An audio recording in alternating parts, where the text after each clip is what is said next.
An episode from the holiday is troubling me. Anita and I are sitting at the little table by the villa's pool, eating a mushroom risotto and ham omelette. We have plenty of aioli and an abundant supply of the delicious, piquant red sauce we found in the local supermarket. Cervantes beer, good bread. Emily is napping, and the sun is pleasingly warm on our arms and necks. Everything is agreeable, in other words, but something, we know, is wrong. Emily. She's one and can't even crawl, I say, taking a pull on my beer. She has no real motor skills to speak of, no sign of any language yet. And the crying. She's just a late developer, that's all, says Anita. True, I know that children hit their milestones at different times. I've read a couple of parenting manuals. But I've been studying little Billy, quietly making comparisons. He can complete entire puzzles, point to his nose or ears when prompted. Emily has a rudimentary grip, but increasingly, toys reduce her to tears. Andrew and Carrie have given her birthday presents, playthings she can't play with. One is a simple jigsaw, and I watch, filled with envy, as Billy takes over, fitting the pieces into the correct spaces. And emotionally, he just seems more balanced. Yes, boys can tend to be, but Billy is conspicuously unvarying, calm, composed, a little cheeky sometimes, those blue Old Man River eyes taking everything in. His jaw set at all times against Emily's cries of frustration. Perhaps that's what it is, I say. She's simply frustrated because she can't really do anything yet.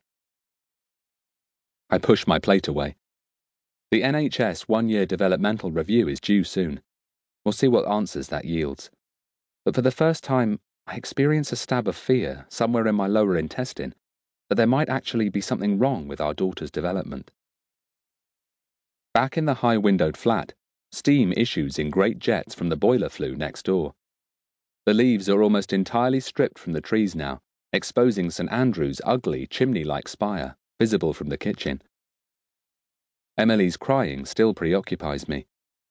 It's improved since Gran Canaria, but can rise without warning from a constant fretful whimper to a roaring, red-faced bellow in seconds. Her anguish seems limitless, emerging from some deep, primitive place. And the doll haunts me.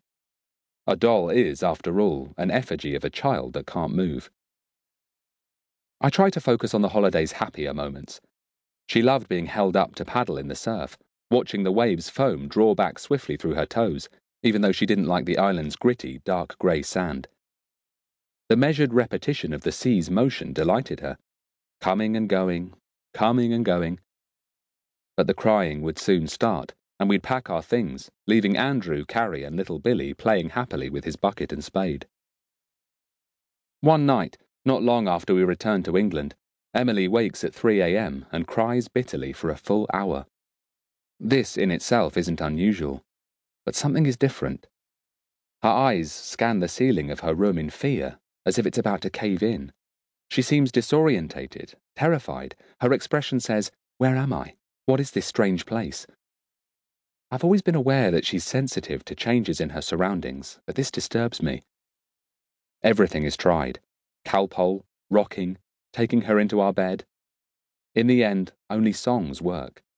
Well, one song, "Row Your Boat," repeated over and over like a mantra. Row, row, row your boat gently down the stream. Merrily, merrily, merrily, merrily, life is but a dream. Eventually she settles, but I don't.